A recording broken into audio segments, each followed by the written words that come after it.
আজ আমি বানাবো বাঙালির মন কাড়া রেসিপি মশলা বেগুন ভাজা। সহজ রেসিপি, অল্প উপকরণে ভাত, রুটি বা পরোটার সঙ্গে একেবারে জমে যাবে।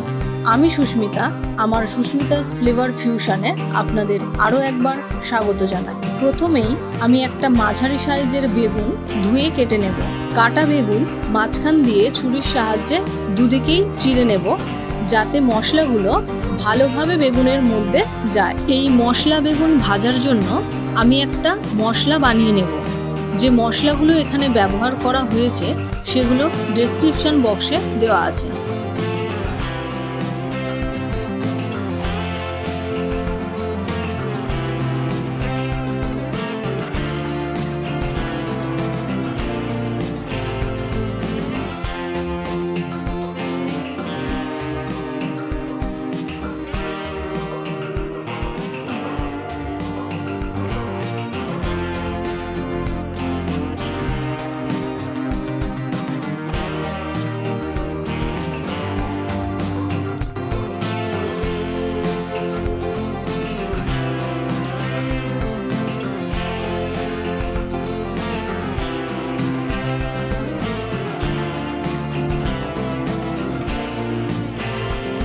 মশলা বানানো হয়ে গেলে কেটে রাখা বেগুনে ভালো করে মশলাটা মাখিয়ে 15 মিনিটের জন্য রেখে দেব।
এরপর একটি কড়াইতে হাফ কাপ মতো তেল গরম করে মশলা মাখানো বেগুনগুলো দিয়ে গ্যাসের ফ্লেমটা লো করে 5 মিনিটের জন্য ঢাকা দিয়ে রাখবো।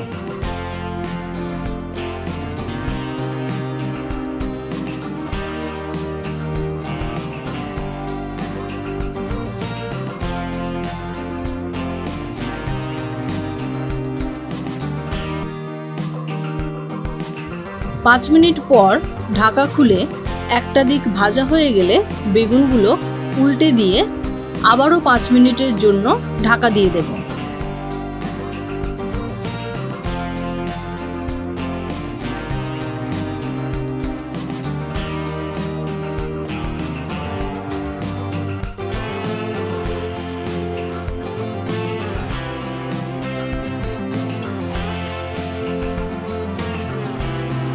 পাঁচ মিনিট পর ঢাকা খুলে খুন্তি দিয়ে চেপে দেখবেন যে বেগুনটা নরম হয়ে গেছে কিনা।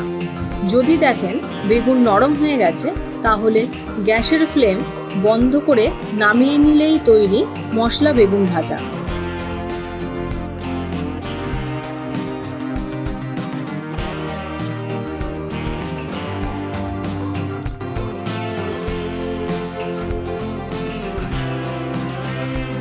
কাঁচা লঙ্কা কুচি ও লেবুর রস ছড়িয়ে দিয়ে ভাতের সাথে কিংবা গরম রুটির সঙ্গে খেতে খুবই দুর্দান্ত লাগবে। এই ছিল আজকের স্পেশাল রেসিপি মশলা বেগুন ভাজা। একবার বানালে বারবার খেতে ইচ্ছে করবে। ভাতের সঙ্গে তো একেবারে অসাধারণ। রেসিপি ভালো লাগলে লাইক, শেয়ার আর কমেন্ট করতে ভুলবেন না। আবার দেখা হবে নতুন কোনো স্বাদের সাথে।